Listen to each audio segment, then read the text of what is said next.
Ladies and gentlemen, it appears that Wuthering Waves finally has a bit of news regarding version 2.8 and its live stream. And of course, all of the amazing content, all the amazing characters that should hopefully be included in the update. And this broadcast is supposed to air on November 14th, 2025, about 7 days before the update actually goes live. And I'm not gonna lie, the timing of this one is a little bit diabolical, especially when we're in the middle of an update where, well, let's just be honest, there's not particularly too much to do. And knowing that there's still 2 weeks left in this patch, we're gonna have a bit of a rough road ahead getting ready for that live stream. But just know that in about 7 days, it'll finally be arriving. And what I wanted to do today was actually go through a bit of like predictions and or really expectations for what I want to see from this live stream moving forward. Because it's no lie at all to say that when it comes to this game, when it comes to viewership, when it comes to engagement on all social media platforms and even numerical databases like Steam itself, the game is going downhill just in terms of viewership and engagement. And I really hope that this live stream is packed to the brim with content to bring us all back, and of course, keep the hype going until version 3.0. And so, with that in mind, I've got a list open on the side of all of the things that I want to see in this live stream. But before we dive on into that, I just want to take a look at the announcement itself, because this announcement over here does look a little bit promising. You've got like a little bit of like a capybara. He's like sleeping, doing some stuff over here. But in the background, you can see that this is kind of like an industrial area. And a lot of people have been thinking, right, oh, is the new federations, Lahai Roy, all of that, is that supposed to be like a super advanced, super technological area? You know, people look at Chisa, they look at the outfit, they kind of look at, you know, the more modernized look that she has going on. And then you see stuff like a stoplight, a traffic light in the background, as well as, I don't know if that's like graffiti or something, kind of like more like postmodern art designs. And so with that in mind, this is already giving us like a bit of a preview. This clearly looks like in-game graphics. This might be what the new region, or at least part of it, this might be what it actually looks like. So with that in mind, let's go ahead and get on into the expectations that I have moving forward, and hopefully stuff that's actually going to get followed through on by the developers. So first thing on the schedule that I think really needs to happen for the hype of this game to continue onward into 3.0 is actually just teasers of the 3.x units. I think one of the big highlights of version 2.4 when Septimont was released was the fact that before version 2.4 we had teasers like this. We all remember this gigantic drop of drip marketing that occurred around May 30th, where we basically got revealed firsthand a look at all of the playable characters that were going to come across versions 2.5 all the way to versions 2.8. You had Frolova, you had the Chuyan, you had the Augusta, of course, the I-You-Know,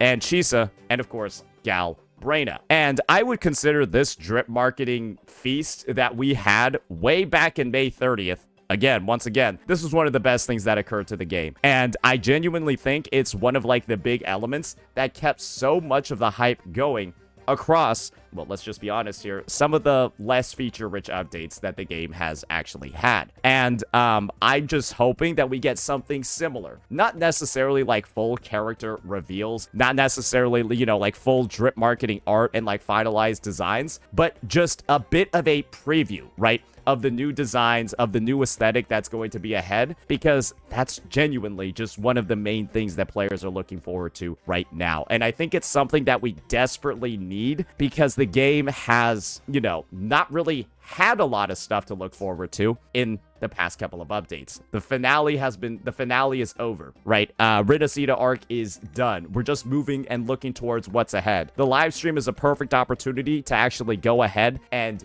do a lot of that. And so once again, no idea what they could possibly have in store when it comes to the designs. Just want to see something. And I think that'll help really tide a lot of the players over. You can get a lot of content just floating around about, you know, like, oh, what's like the lore implications about like XYZ things, so on and so forth. It'll be great for the community. Next, I would love to see, and I'll have to pull up actually Chisa's drip marketing over here to really talk about this, more of like that new region preview. Naturally, we've already gotten a lot of that in the breakdown of the actual special broadcast art itself, but I want to see a little bit more about, you know, what's the context going on over here? What's going on with the Ferris wheel, the little explosion thing in the background? Is this even related to 3.0, or is this a region that's, you know, kind of isolated to 2.x? Because this makes me think this is like a Sonata sphere or something like that. But I do believe that this character kind of has to be the gateway to 3.0 and kind of like that more modernized look. So I'm hoping that we get even more context clues for the exact region that we're going to be going to,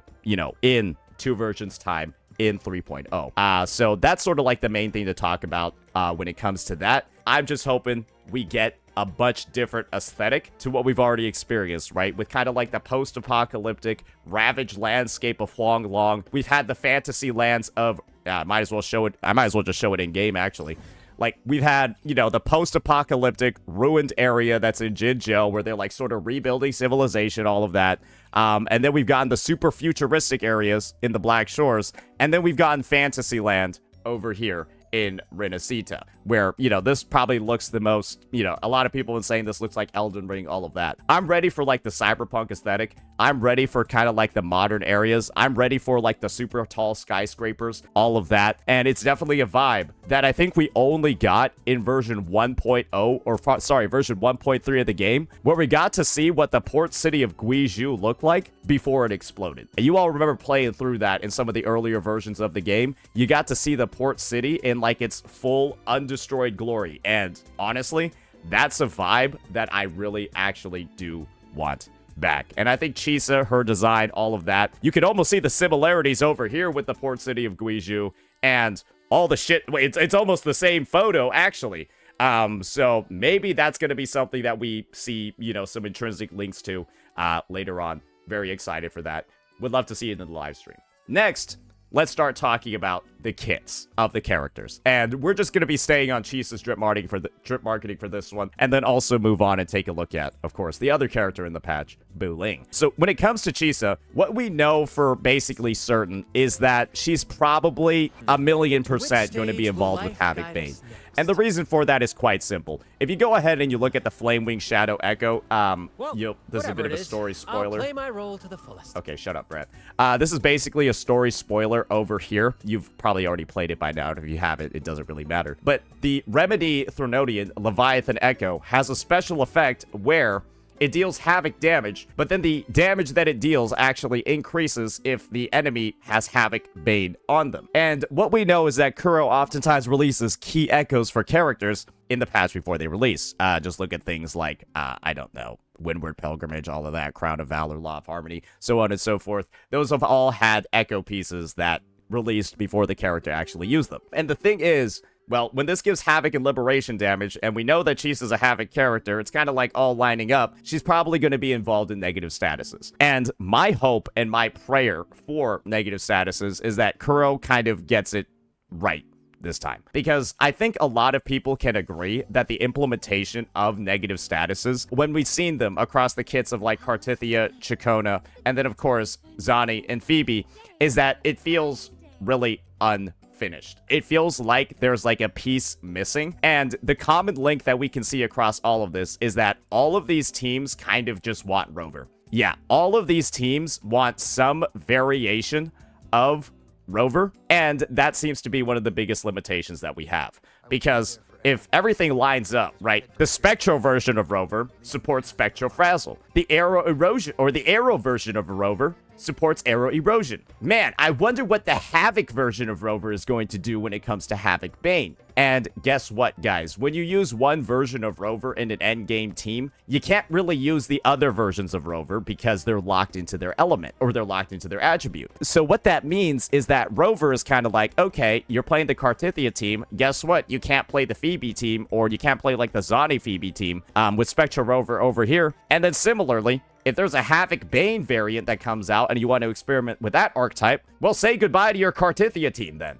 And that's kind of like where I feel like the negative statuses situation is completely falling apart, because Rover seems to be necessary for all variations of the team unless you want to pull multiple sequence nodes. And that's kind of a pain in the ass to have to pay money or pay a shit ton of additional pulls just to be able to play the character, because that's kind of like what you have to do when it comes to like S2 and S3 Cartithia, because she kind of loses her Arrow Rover dependency. But beyond that, you can kind of see where the issues are forming. And when we know that Shisa, right, when we know that she's going to be good old Havoc Bane extraordinaire, or at least have some interactions with the mechanic, because of what we're seeing from this Echo over here, and the clear, okay, maybe it's not 100% clear, but it's like 99% clear that she's going to actually use this Echo. So I just hope when it comes to her kit, whatever she does, it's going to interact with this archetype. I hope they just don't drop the ball and make it feel like they're adding even more incomplete dynamics to negative statuses, because right now they already feel incomplete because of that reliance on Rover. So that's the hope when it comes to Chisa, and I'm just praying that she doesn't make the problem that already exists feel even worse, because there's a very, very, very high chance of that, because it's only gotten worse for Rover as more negative statuses have been introduced to the game. Next up, we're, of course, going to be talking a little bit about Bu Ling. And everyone knows she's the 4-star unit. And she's the first 4-star unit that we're going to be having in the game since, actually, this time of last year. That's, I believe, when Lumi was released. So it's been about a full year since we've had a 4-star unit. And my only hope for this unit is that she's not useless, because this is the reality over here, ladies and gentlemen, when it comes to units like Yo-Hoo and Lumi. These characters see no use at all, and their addition to the game has, in all honesty, simply just made it worse for the average player. Because what these characters have done is they have no meta viability. They do absolutely nothing for the progression of your account. They're only played in like tertiary teams where you're like goofing around with like certain mechanics, and they're genuinely something that is just not interacted with at all by the average player. And that means that when they show up on the banners, and you gotta do this dumb shit like collect all their sequence nodes like they're the goddamn Dragon Balls, except when you get all of them, you don't get anything. In fact, they just end up clogging the banners and giving you less copies of the corals, because you're getting dupes of them instead of dupes of a 4-star character you already have 6 copies of. And so it's just rough when a new 4-star unit gets added to the game and they're complete dog shit, because your experience playing the game literally only just gets worse. Because guess what, guys? I'm just going to do a random temple right now to demonstrate it for you guys. Look what happens when you get a character that you already have multiple copies of. Okay, that's a weapon. Shit. Okay, we're going to have to do another one for demonstration purposes. Yeah, you'll see over here. You'll see over here. Demonstration purposes. You get 8 corals versus just 3. You go from 3 to 8 corals by going on the 7th plus dupe of a character. And so think about all the corals you're losing, getting copies of Yo-Hoo or getting copies of Lumi instead. Complete dog water, dog shit characters. And so when it comes to Bu Ling, oh, I'm just praying. She either has like a 38% resonance skill, outro skill, or it's like a 38% resonance liberation outro skill. You know, something that helps like fill in the gap left by certain units on the roster. Think your Sanhwas and your Mortifies, right? These are 2 units over here where they feel like they're the best actual 4-stars in the game. That's because they just have very simple outro skills that go ahead and buff. Wait, the language is a little bit inconsistent over here. Yeah, maybe they should look into like making the language consistent. That's actually a little bit goofy. But they just have those 38% outro skill amps, right, to various damage types. I'm just praying it's either Resonance Liberation or it's Resonance Skill, something that's just, well, going to be offered for those damage types, because they have Tao Chi, who sucks, especially at S6, because her S6 doesn't buff the team like these guys. And then you have John Shin, who also sucks, because she has the slowest goddamn rotation on this side of the hemisphere. It's insane. And so, yeah, it's kind of odd that at this point in the game, it feels like those 2 damage types are still cooked, because we're getting close to like 1.5 years of service. And I feel like it's time to kind of like start plugging in some of the leaks that are there on the roster. There's a lot of like leaks in the boat right now. These 2 are holding up just fine for basic attack and heavy attack. But what about Resonance Liberation? What about Resonance Skill? It's not looking very good for those 2 damage types. So again, just hoping she's playable and hoping she's usable. Now, let's move on and talk about another very, very, very important topic. And that, of course, ladies and gentlemen, is going to be about events. And we're going to be taking this in 2 parts. And the first part that we're going to be talking about, naturally, is combat events. Because, no, this thing doesn't count. It's a goofy-ass minigame. And no, this thing doesn't count either. This is Instagram Simulator. Those aren't combat events. And if you want an honest recollection of the last time that we had a combat event, ladies and gentlemen, it was in version 2.4. Yes, the last actual time that we had a combat event was in version 2.4 of the game. This patch, I believe, when did it even release? It released on June 12th, 2025. This was the last time in the history of the game that we had a combat event, and the patch was released about 6 months ago. Ladies and gentlemen, at this point, it will actually have been, take out the duration of the patch, about 150, 140 days since we've had a combat event in the game. And the combat events that we had in version 2.4 were Banners Never Fall, which was absolutely amazing. We roamed around and explored Septimont while also challenging a bunch of bosses with unique modifiers on them. Great, amazing time. People loved it. And then you had Virtual Crisis 2 on top of it. Another endgame mode where you had varying difficulties, varying modifiers, a bunch of points that you could build up, and of course, no time limit on your fights. People loved both of these modes. They were fantastic. And then in version 2.5, we proceeded to have Phantasma Dreamland, and then the Dreaming Deep update that actually turned it into a chore. And this was a rehash, right, of an existing combat thing that they had. And what they decided to do was make all the stages require absolutely no thought at all. And it becomes basically just menu and text simulator because there's no actual combat anymore. You just blow up everything instantly. And that kind of, well, this wasn't a particularly engaging patch either. And so, yes, you had minigame, overflowing picture book, which was kind of fun, actually. But as you can see over here, no real actual combat events. Then you go to 2.6. Oh, and we're kind of just going through it again. 2.6 was a nice patch, but as you'll notice in 2.6 too, even though there were a fuck ton of events, none of them were actually combat events. Yeah, you had Tidal Defense Simulator as the minigame, and then you look over here, Marks of the Wild, another minigame. That's exploration. That's literally a login event where you just talk to Yuno and they got like a bunch of asteroid. And you can see over here, not really anything too crazy. But when the devs decided to just drop us a 20 pull, 10 limited character and 10 weapon pulls out of nowhere for kind of like no reason, now I kind of view this one as like bribery to not actually think about the lack of actual content that there was in this update. And I'm not gonna lie, the bribery worked. People still love this patch because of this. I think this is the main reason why they like this patch. And then, of course, we're moving on to 2.7, the patch that we're actually on right now. And you'll notice that Game 8 used to have 2 columns to go through the events. They're only on 1 column for this patch because there were literally not enough events. Yet Solaris Soldier, which we all know is boring as hell, login event, Instagram, basically an extended login event because you just AFK during Septimont weather forecast, and then essentially a login event with additional steps. So, yeah, essentially it's 4 login events, Instagram, and then Solaris Soldier, and that's been 2.7.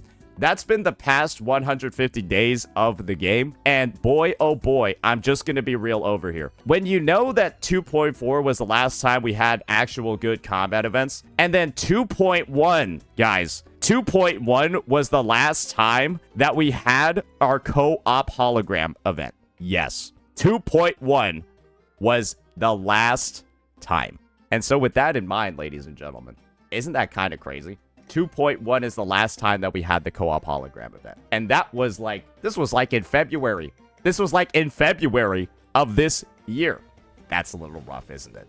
That is kind of rough. And we're just asking for in version 2.8 as this patch like goes on, please just introduce more and more of the old things that players loved instead of spending so much time experimenting with a bunch of random stuff in these minigames that's completely hit or miss and then leaving nothing else in the patch. It's okay to have like these goofy one-off minigames and stuff if there's other stuff to do. But when this is all there is to do, if you don't like this, there's nothing in the patch for you to engage with.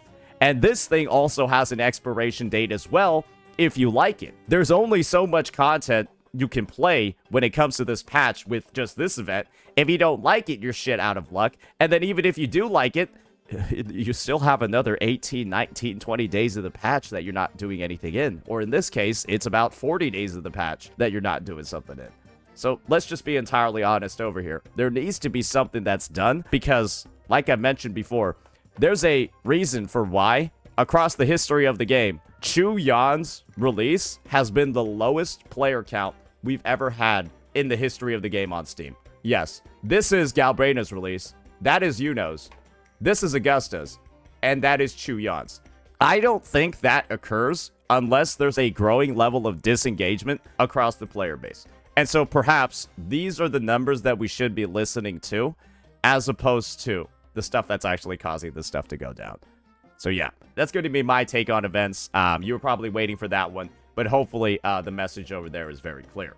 Now let's talk a little bit more about some actual mechanics in the game, because there's clearly some stuff that's been laid to the wayside. So like I mentioned before, version 2.4 was in June 12th of this year, 5 months ago.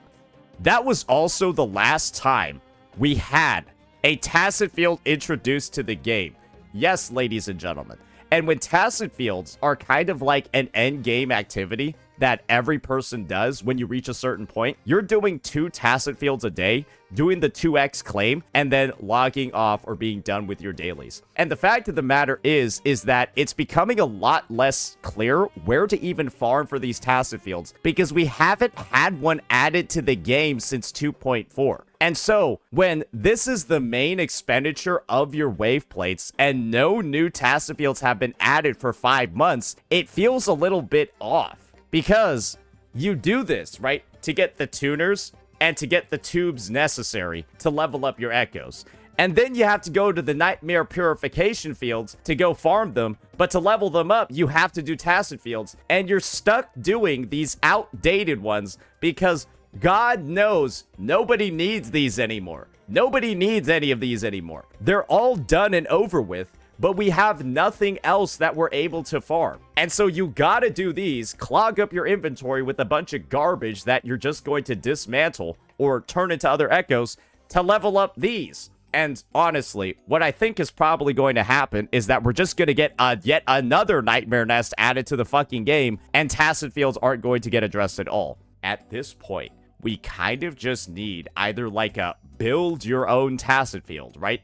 Or like some sort of way to incorporate Nightmare Echoes into these. Because at this point, it looks like the mechanic is abandoned. It seems like the mechanic has been abandoned if we haven't touched them in 5 months. But we still need to do these every single day once you're at a certain point in the end game. Because there's no other progression in the game. And you have to do these anyways to level up the Nightmare Nest Echoes. So it's just, I don't really know what's going on. It seems like one part of the track is moving forward. They both have to move in unison, but like only one part of the road is getting built. And the Nightmare Nest part of the road is being built, while Tacet fields are just getting abandoned. I don't really understand it. And at this point, if there's not an update that appears in 2.8, it will have been 6 to 7 months since we had a goddamn Tacet field added to the game. And that just seems off for a mechanic that we're engaging with every single day. So, yeah, that's just my take on Tacet fields over here. And that's naturally going to go hand in hand with, well, you probably guessed it, Fantasies of Thousand Gateways. Because yes, ladies and gentlemen, one of the rewards that you get from Fantasies of Thousand Gateways is actually these unborn echoes. And guess what, guys? You're only able to redeem existing Tacet fields from this. So it's kind of like the lack of Tacet fields has, in a way, even like disincentivized completing this Fantasies of Thousand Gateways thing and then using it to grind echoes. Because what's the point when you can't even use them on anything that's useful? Because again, all of these things are outdated because we haven't had one added to the game since version 2.4. And so it's kind of like, again, I don't understand why the Tacet field mechanic is being abandoned to this level and this high of a degree when there are so many existing systems in the game that are intrinsically linked to it. And so it's just, it makes even less sense that there's been no updates. So please, just like, do something about it. And one of the things, right, that I'm suggesting gets done about it is it's time to start adding Nightmare Purification Fields, giving some sort of ability to turn them into Tacet Fields or something like that. Or you start adding Tacet Fields that take, like, the two oldest Nightmare Nests and then turns them into a Tacet Field, right? We get a Tacet Field for these Echoes, these bad boys, and then we get one for these bad boys, right? Just something along those lines, because at this point, farming these has become a frustration. It's become like a chore. And the more and more of these that you start adding to the game, you do each of these like a week, I kind of just want to do my 2 runs and get the fuck out. I want to replace these Windward Pilgrimage and Flaming Clawprint Echoes with Echoes that I'm actually going to use, or Echoes that I actually want to use. And I'm okay with not having to do every single one of these every day, because guess what? It gets boring after a while. And the worst part about all of these, oh, God forbid I have to show this one more time, or I gotta do this one more time, I might actually crash out. You all know the amazing process that happens after you complete one of these. And let me just make sure to do the next chore as well. Oh, gotta make sure I eat my food. Oh shit, I don't have any Echo Drop food. Fuck it, I don't really care. But yeah, you gotta make sure you're using Echo Drop food as well on these. So it's like another, like, chore. You need, like, the spicy fucking tofu to increase your drop rate by 50%. I'm not gonna lie, it kind of feels like there's a lot of shit involved with, like, farming these. They've become a chore. But yeah, I'm not even on the worst part about it yet. We're just going through the grind, right? This part ain't bad. Yeah, that's a little satisfying, right? Hitting those fat, juicy Brett anchors. Hitting like 20 enemies at once. That's great. But the true struggle of this game mode is after you're done. You've just spent all this time clearing enemies, and now you're just like, all right.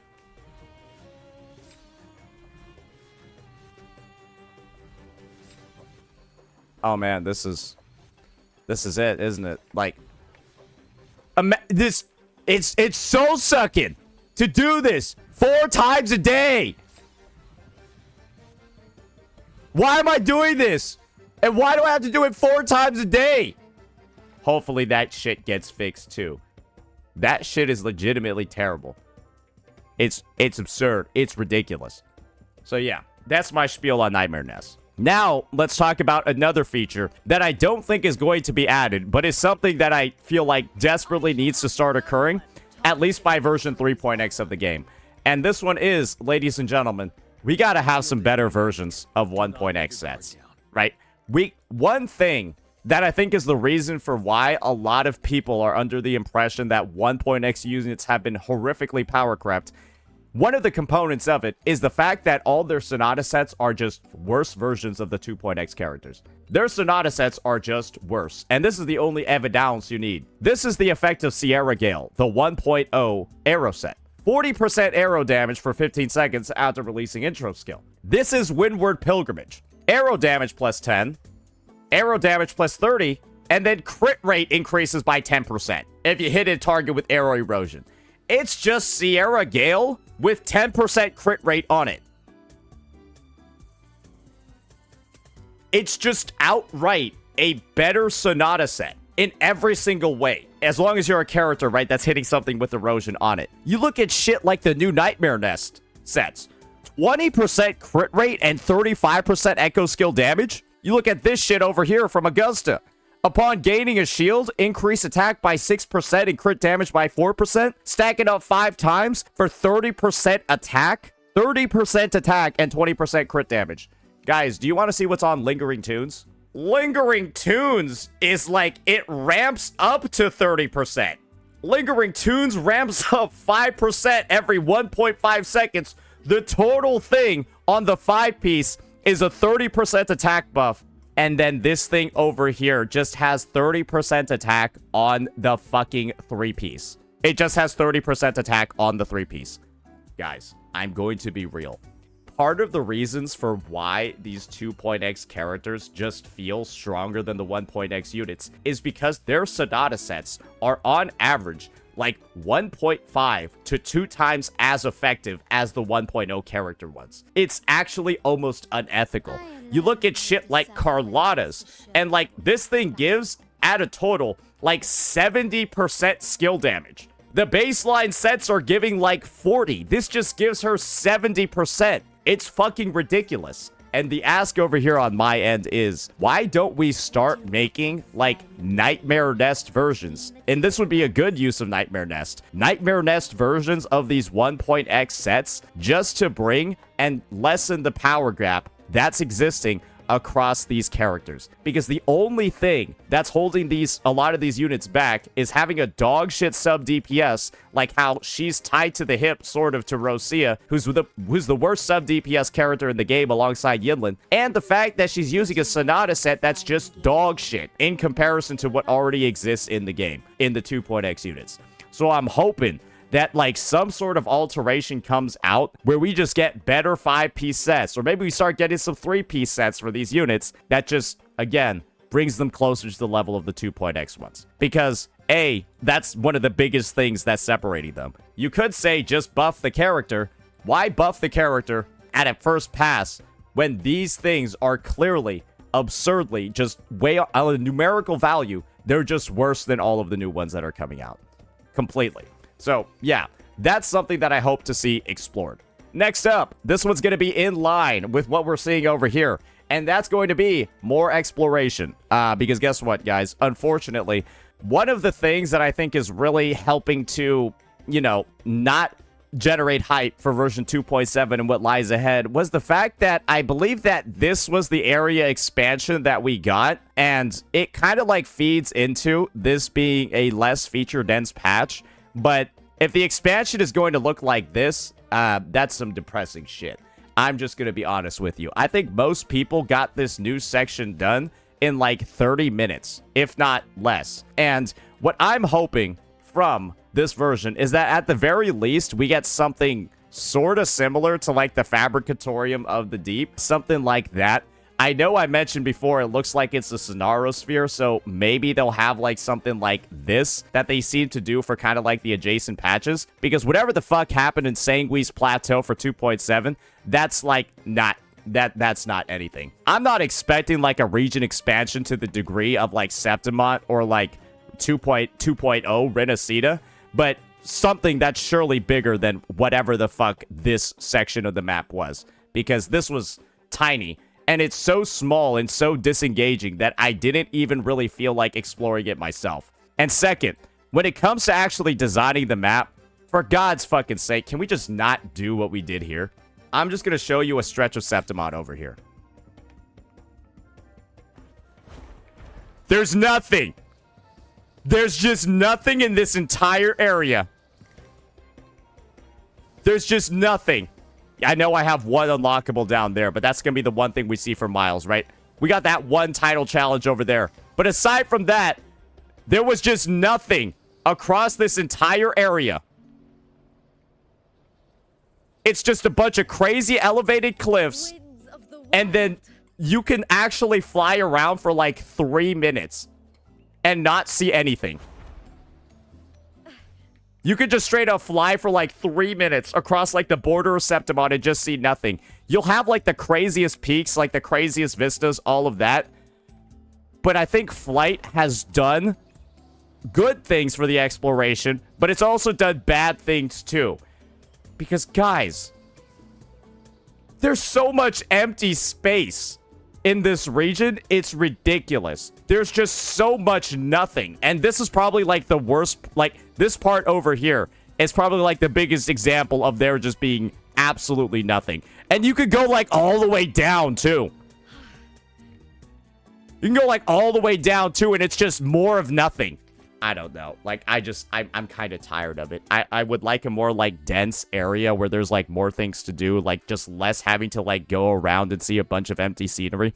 It's nice the first time you see it. And then the second, third, fourth, fifth time you see it, you're just like, okay, why is there so little stuff here? That's kind of the thing. So that's our take on exploration. Now let's move on to another more combat-oriented thing, and that's going to be, well, of course, I think we need a new hologram added to the game, right? And there's a couple of ones that they could go for. I'm personally looking forward to seeing the False Sovereign hologram. And I'm pretty sure that's something that they should add, because holograms have been something that appear in almost every single version. And so, I mean, Fenrico is also the other option, but let's be entirely honest, guys. I don't think Fenrico would be a very good fucking hologram because bro just is inside a cube the entire fight. So False Sovereign seems like the only one that makes any sense at all. So we'll just hope that it's this guy and not Fenrico. So yeah, that'll be what we got going on over there. Next, and I don't know, this is probably just a pipe dream or something. Maybe something that leads to a new endgame mode. I would love to see Virtual Crisis, which I've already talked about before. That was the combat event that we had in 2.4.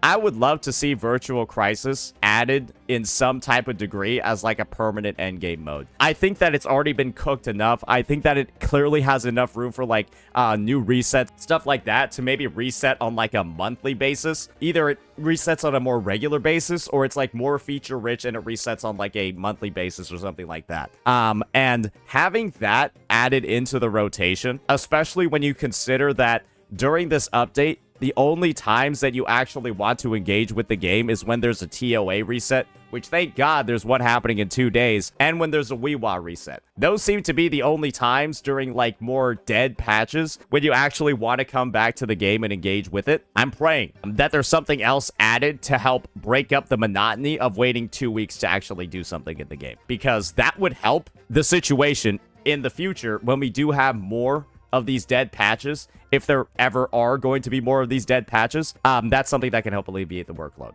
or at least alleviate the boredom that a lot of players are having. And next, we're going to be staying on this menu. I kind of just want less intrusive minigames. I think a trend that a lot of players have been noticing across versions 2.5, 2.6, and 2.7 is that the minigames have started taking way more fucking time to do and have started to have an incredible commitment to even getting just the time limited rewards. I cannot express to you how frustrating it is to have to do events for the time limited rewards for events like Phantasma Dreamland and of course Title Defense Simulator. This has become one of like, it started to have the Hoyo effect where you don't like the fucking minigame because it's boring as shit. But then there are so many resources tied to your progression in the actual game.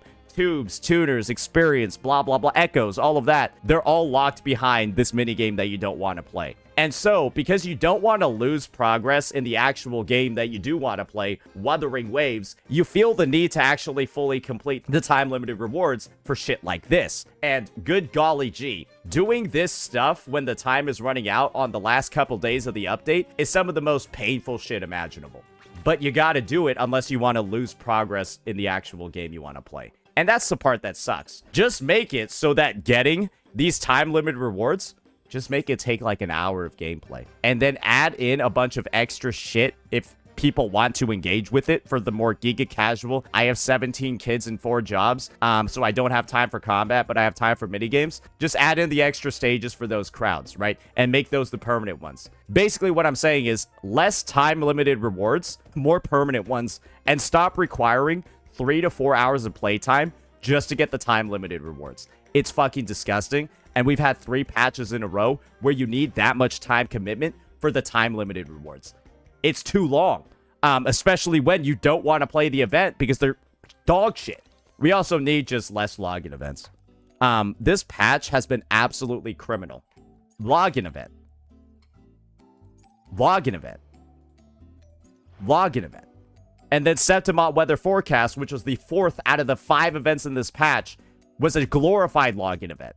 I don't understand why so many events in this patch needed to be just login events. This is probably the patch where we've had the most. I'm going to be real with you over here. Like, let me check out 2.6, right? 2.6 had 1 login event. It had 3. 2.6 had 3 login events. This one basically has 4. 2.5 had 1, 2. 2.5 had 2 login events. What business does this patch have having 4? I don't get it. I really don't get it. But that's the thing. We just can't really be having these patches where it's just like 4 login events and then a shitty minigame. I don't really think I need to speak more on the subject. It's like they didn't want people to play during this update.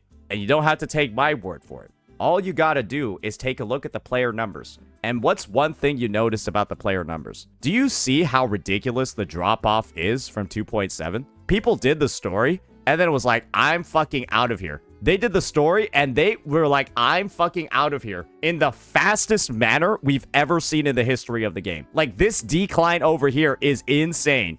People were just done with this shit immediately after they were done with the story. Immediately. And the drop-off, look at 2.6's drop-off in comparison. Not even close. This one, on the other hand, what the fuck? So, yeah. And next, it's in line with what you're seeing over here. And, of course, it's in line with the commentary that we've had. We can't have patches, or I really don't want a patch where it's considered just the story. Because guess what, guys? One of the things that I desperately don't want to do right now is I don't want to fucking play Chuyon's after story. And the reason for that is simple. Because I've been disengaged with the game for 21 plus days. And I don't feel a desire to come back for 1 hour and then be disengaged for another 14, 20 days. The thing is that when the patch is known only for the story, you play that shit at the start of the patch, and then you don't remember anything else from the rest of the patch. There's nothing to fucking do. There's nothing to keep your engagement up. And with this story being split across 2 patches, nobody gives a flying fuck about this thing. Nobody cares. This is what I just looked at this morning. You guys want to see how little people care about the Chuyon story? I saw this motherfucker, Bran Online, upload that shit yesterday, and he got 12k views. That's how I know nobody gives a flying fuck about this thing. Bro uploaded that shit and got 12k views. He's normally getting like 40, 50, 60 on story playthroughs. This is how you know nobody gives a fuck about what happened during this quest. Because engagement with this game is at all-time low levels. And again, I'm comparing this to the usual results that he gets, and that is dog shit compared to what he usually gets on story playthroughs. And that's the problem with the patch only being known for a story. Because yeah, 2.7 was good, but there's nothing else to do in the patch. And because of that, people aren't sticking around for Chuyon's story, and nobody gives a shit about it. You want to know what most people are going to do? They're going to be playing this shit 48 to 24 hours before the patch drops. And that's when most of the engagement is probably going to be for this quest, because you're going to have to fucking do this shit before you can start the 2.8 quest. Otherwise, you're going to be playing this shit at the start of 2.8 instead of the actual 2.8 quest. That's pretty much it. And just as a final bit of glue when it comes to viewership and when it comes to engagement, I just looked at the numbers over here. These are the numbers for December. 1,097 average viewers. This is now officially the worst performing patch in Wuthering Waves history. Yes, ladies and gentlemen. This is now mathematically, and this was in version 1.4, this is the worst performing patch the game has ever had.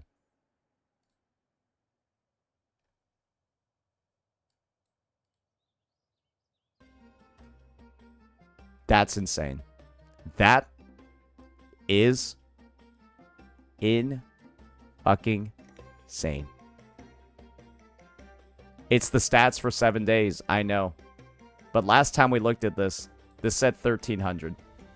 Last time we looked at this said 1,200. And so, the stats earlier on were actually more beneficial. It's only getting worse as time goes on. And ladies and gentlemen, we still have 12 days until the patch is over. It's not looking good. So, yeah, I just think that there have been a lot of things to recover from when it comes to this update. I think most people can generally agree with the takes that I'm providing over here. And I'm just hoping that when it comes to 2.8, when it comes to this new region, when it comes to Chisa and all of that, there's a lot of stuff that can go wrong. I'm just hoping it doesn't go wrong. I hope that Curl has learned from this overall experience, and we just get a live stream. We just get something that keeps us hyped for the next couple of months as we go on forward into 3.0. Because right now, and I'm telling you this, and I've been telling you this, the game is not doing well, and people are not really that excited for anything that comes out from it. I've seen a bunch of regular creators just completely abandon WuWa content. And when they do make WuWa content, it's some of the worst performing stuff that they've ever produced on their channel. And that's because this game has left the minds of a lot of its existing players. Because this game is not something that people are actively looking up. It's not actively something that people are talking about. And that's because of this update. And that's because of 2.7. And so I'm just hoping that 2.8 and everything that gets shown is the polar opposite of what we saw right now. Because the game is less popular right now than it was in version 1.0, in 1.1, in 1.2, 1.3, and 1.4. This is the lowest we've ever been. And we have a long way to go to get back to where we were. And so I'm hoping Kuro doesn't drop the ball with this one. And we've given all the reasons or all the ways that they can avoid that. So yeah, that'll be that for this one, ladies and gentlemen. I know it's a bit of a longer video, but this is probably the most in-depth one we've done on the topical area. So hopefully it was helpful. Let me know what you all thought. Peace out.